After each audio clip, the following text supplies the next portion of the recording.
Hello BSc third year student, कैसे हैं आप सभी लोग। उम्मीद है आप लोग बहुत अच्छे होंगे। दोस्तों आज की इस वीडियो के अंदर हम डिस्कस करेंगे बीएससी थर्ड ईयर जियोलॉजी में आपका थर्ड पेपर आता है ecology, microbiology, animal behaviour, pollution and toxicology. दोस्तों इस पेपर के अंदर हमने स्टार्ट किया था इकोलॉजी, जिसके 3 पार्ट्स ऑलरेडी मैं अपलोड कर चुका हूं। अगर आप उन वीडियोस को देखना चाहते हैं तो डिस्क्रिप्शन बॉक्स में आपको लिंक मिल जाएगा, या फिर आप चैनल के अंदर जाएंगे आपको एक अलग से प्लेलिस्ट मिल जाएगा। थर्ड पार्ट के अंदर हमने कवर किया था फूड चेन के बारे में, काफ़ी डिटेल में हमने डिस्कस किया था। फोर्थ वीडियो के अंदर हम डिस्कस करेंगे फूड वेब के बारे में। यह है इकोलॉजी का फोर्थ पार्ट, जिसके अंदर कवर करेंगे फूड वेब के बारे में। शॉर्ट क्वेश्चन में आपसे पूछा जा सकता है, क्योंकि फूड वेब एक स्मॉल टॉपिक है। इससे रिलेटेड एग्जाम पेपर में, बीएससी के एग्जाम पेपर में स्पेशली शॉर्ट क्वेश्चन में पूछा जाता है what is food web, food web क्या है। एमएससी के एग्जाम पेपर में 5 नंबर में लॉन्ग क्वेश्चन में आपसे पूछा जा सकता है। अगर लॉन्ग क्वेश्चन में आए तो आप लोग ये डायग्राम जरूर रिप्रेजेंट करें। चलिए वीडियो को स्टार्ट करते हैं, डिस्कस करते हैं फूड वेब के बारे में। आप लोग हेडिंग डाल लीजिए फूड वेब। दोस्तों पिछली वीडियो के अंदर मैंने फूड चेन के बारे में डिस्कस किया था। फूड चेन को मैंने एक आइसोलेशन में पढ़ाया था।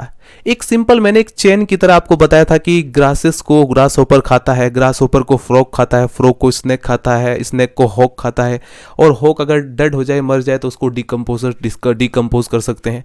यानी बहुत ही सिंपल एक लीनियर चेन की तरह मैंने आप फूड चेन को बिल्कुल आइसोलेशन में पढ़ाया था, जबकि इन्वायरमेंट के अंदर फूड चेन आइसोलेशन में एग्जिस्ट नहीं करती है। क्योंकि student according to food chain, अगर हम फूड चेन के अनुसार देखें तो ग्रीन प्लांट्स जो होते हैं वो सनलाइट एनर्जी को एंट्रैप करके खुद के लिए फूड बनाते हैं।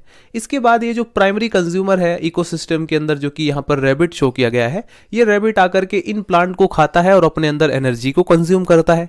इसके बाद ये जो हॉक है ये आकर के इन रैबिट्स को खाता है और अपने अंदर एनर्जी को कंज्यूम करता है। तो फूड चेन एकदम स्ट्रेट बात करता है, यहाँ पर कोई भी पॉसिबिलिटी नहीं दिखाई गई है, बिल्कुल स्ट्रेट एक लीनियर चेन हमें दिखाई दे रही है। लेकिन अगर हम फूड वेब देखें तो वो एक अल्टरनेटिव पाथवेज और भी कई सारे अल्टरनेटिव पाथवे को दर्शाता है। जैसे फॉर एग्जांपल फूड वेब कहता है कि इस रैबिट की जगह, इस हर्बीवोर रैबिट की जगह कोई दूसरा हर्बीवोर्स एनिमल भी हो सकता है। गाय हो सकती है, भैंस हो सकती है, ग्रास होपर हो सकता है। यानी कोई दूसरा हर्बीवोर आकर के भी इन प्रोड्यूसर्स को, इन प्लांट्स को खा सकता है। दूसरे नंबर पे अगर हम मान लेते हैं रैबिट खा रहा है, तो जरूरी नहीं कि इस रैबिट को सिर्फ हॉक ही खाए, इसको कोई लोयन, कोई चीता आकर के खा सकता है। यानी कोई अदर कार्निवोर्स एनिमल आकर के इस रैबिट को खा सकता है। तो यानी बहुत सारे अल्टरनेटिव पाथवेज है फूड वेब के अंदर। और ये जो इंटरकनेक्शन है फूड चेन का, काफी सारे फूड चेन आपको दिखाई दे रहे होंगे, और इन्हीं इंटरकनेक्शन को हम क्या कहते हैं, फूड वेब। तो इसीलिए कहा जाता है कि फूड चेन कभी भी नेचर के अंदर आइसोलेशन में एग्जिस्ट नहीं करता है, राइट। इसीलिए मैं कहता हूं फूड चेन एक इमेजिनरी है, काल्पनिक, हाइपोथेटिकल है, जो कि इकोसिस्टम के अंदर वाकई वो एग्जिस्ट नहीं करता है। एग्जिस्ट करता है फूड वेब। तो आइए पढ़ते हैं फूड वेब की definition. The food chain do not occur in isolation. Food chain कभी भी आइसोलेशन में एग्जिस्ट नहीं करता है, आइसोलेशन में नहीं पाया जाता है, क्योंकि इसके कई सारे अल्टरनेटिव पाथवेज है जो कि आपस में इंटरकनेक्टेड है। Since many animals eat more than one kind of food. बहुत सारे ऐसे एनिमल्स होते हैं जो एक से ज्यादा प्रकार के खाने को खाते हैं, इसीलिए different kinds of food chain exist in an ecosystem. Environment के अंदर या इकोसिस्टम के अंदर इसीलिए डिफरेंट काइंड से अलग अलग तरह के फूड चेन एग्जिस्ट करते हैं। This network of interconnected food chain is called food web. ये जो नेटवर्क होता है जिसके अंदर कई सारे फूड चेन इंटरकनेक्टेड हैं, आपस में जुड़े हुए हैं, इसी को हम कहते हैं food web. A food web में be defined as the network of a number of food chain existing in an ecosystem, right. जैसे आप देखेंगे ये सिंपल फूड वेब एक ग्रासलैंड इकोसिस्टम का एक फूड वेब दिखाया गया है, जिसमें काफ़ी सारे आप लोग देखेंगे फूड चेन जो होते हैं वो एग्जिस्ट कर रहे हैं, और ये फूड चेन आपस में एक दूसरे से इंटरकनेक्टेड है, इंटरलिंक है, राइट। इसीलिए इसे हम क्या कह रहे हैं, food web, right. In a food web shown in figure, आप देख सकते हैं फिगर के अंदर, there are a several food chain operating in a food web. इस फूड वेब के अंदर आप देखेंगे कई तरह के फूड चेन हैं जो कि इस फूड वेब के अंदर ऑपरेट हो रहे हैं। और सिंपली एक और चीज आप नोट डाउन करेंगे इसके कैरेक्टर्स में, ये जो फूड चेन है ये आपस में एक दूसरे से इंटरलिंक है, कोई भी एक तरीके से स्ट्रेट नहीं दिखाई देगा। जैसे आप यहाँ पर एग्जाम्पल देखेंगे, जो प्लांट है इसको अगर माइस खा रहा है तो माइस को हॉक भी खा सकता है, स्नेक भी खा सकता है, तो इसलिए लीनियर नहीं दिखाया गया है। जैसे आप लोग देखना होगा फूड चेन के अंदर लीनियर दिखाया गया है, लेकिन यहाँ पर कोई भी फूड चेन लीनियर नहीं दिखाई देगी, इस क्योंकि ये सारे के सारे कई सारे तरह की पॉसिबिलिटी होती है। हो सकता है इस रैबिट को कोई लोयन खा ले तो यहाँ पर ये लीनियर नहीं रह जाएगा, राइट। आगे बढ़ते हैं दोस्तों। The food web start from plant. Food web जो होता है वो प्लांट से स्टार्ट होता है, विच आर प्रोड्यूसर, जो कि प्रोड्यूसर्स होते हैं इकोसिस्टम के अंदर, एंड विथ टॉप कंज्यूमर्स, और वो टॉप कंज्यूमर्स पर एंड हो जाता है।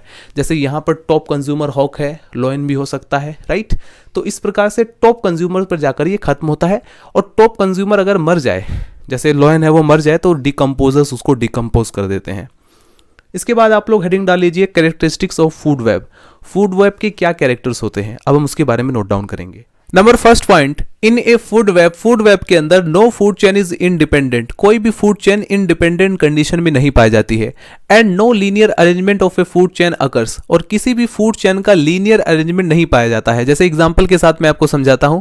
अगर आप ग्रासलैंड इकोसिस्टम के अंदर देखें तो यहां पर मैं एग्जांपल के साथ लेता हूं कि कोई भी अगर आप फूड चेन देखेंगे तो वो लीनियर अरेंजमेंट में नहीं पाई जाती है। फूड चेन तो कहता है कि लीनियर अरेंजमेंट में होता है, लेकिन फूड वेब कहता है कोई भी फूड चेन लीनियर अरेंजमेंट में नहीं पाई जाती। जैसे ये माइस है, माइस प्लांट को खा रहा है, लेकिन इस माइस को स्नेक भी खा सकता है, इस माइस को हॉक भी खा सकता है। अब चूंकि स्नेक भी खा सकता है इसलिए ये लीनियर नहीं हुई। अब जैसे फॉर एग्जांपल इस प्लांट को माइस खा रहा है तो इस प्लांट को रैबिट भी खा सकता है, ग्रास होपर भी खा सकता है। तो इसलिए यहां पर फूड वेब के अंदर ये लीनियर अरेंजमेंट नहीं हुआ है। सिर्फ फूड चेन ही कहेगा कि लीनियर अरेंजमेंट होता है, right. Number second point note down करेंगे। It is form by the interlinking of 3 types of food chain. ये जो फूड वेब होता है ये 3 तरह के फूड चेन का इंटरलिंक होकर के बनता है। Number first parasitic chain, number second saprophytic chain, number third predatory chain. Predatory chain मैंने मेंशन नहीं किया है, यहां पर आप लोग खुद से मेंशन कर सकते हैं। 3 तरह की इन चेन से मिलकर के फूड वेब बनता है। नंबर थर्ड पॉइंट आप लोग नोट डाउन करेंगे। Food web provides alternative pathways of food availability. ये लाइन बहुत कुछ रिप्रेजेंट करती है स्टूडेंट, मोस्ट इंपॉर्टेंट लाइन है, इसको मैं अच्छे से आपको समझाता हूं। जैसे फॉर एग्जांपल ये जो फूड वेब होता है वो बहुत सारे अल्टरनेटिव पाथवेज प्रोवाइड करता है फूड अवेलेबिलिटी के लिए। एग्जांपल के साथ मैं आपको देता हूं। जैसे फॉर एग्जांपल अगर हम इकोलॉजी को सिर्फ ऊपर तक पढ़ें, ऊपरी मन से पढ़ें, या सिर्फ एग्जाम पेपर के लिए पढ़ें, तो हम क्या कहेंगे, हम लोग ये कहेंगे अगर ये रैबिट है, अगर ये गायब हो जाए, एक्सटिंक्ट हो जाए, तो ये हॉक मर जाएंगे, क्योंकि ये जो हॉक है बेसिकली ये रैबिट को खा रहा है। अगर हम फूड चेन के अकॉर्डिंग चलें तो ये प्रकृति कुछ मिनट के लिए भी टिक नहीं सकेगी। ये जो पूरा विराट प्रकृति है ये पूरी तरह से खत्म हो जाएगी, समाप्त हो जाएगी, क्योंकि फूड चेन एक लीनियर अरेंजमेंट की बात करता है। वो कहता है अगर ये हॉक जो है फूड चेन के अकॉर्डिंग, अगर ये रैबिट मर गए, पूरी दुनिया से गायब हो गए, खत्म हो गए, इनकी संख्या कम हो गई या पूरी तरह से एक्सटिंक्ट हो गए, विलुप्त हो गए, तो ये हॉक अपने आप मर जाएंगे।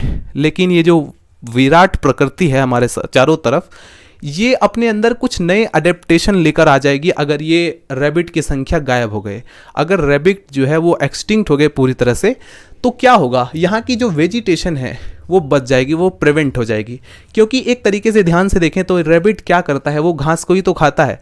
तो अगर ये मर जाएंगे, खत्म हो जाएगी इनकी जनसंख्या, तो यहाँ पर जो घास है वो बहुत ज़्यादा बच जाएंगे। अब इन घास को खाएंगे माइस, यानी चूहे की संख्या यहाँ पर धीरे धीरे बढ़ जाएगी। अगर चूहे की संख्या यहाँ पर बढ़ जाएगी तो ये हॉक रैबिट को ना खा करके चूहों को खाएगा।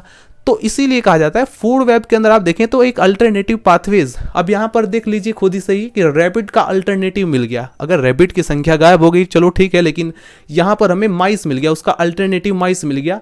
तो ये जो हॉक है वो मरेगा नहीं, उनकी संख्या कम नहीं होगी। वो क्या करेंगे, वो माइस को खाना स्टार्ट कर देंगे और अपने नंबर को मेंटेन करेंगे।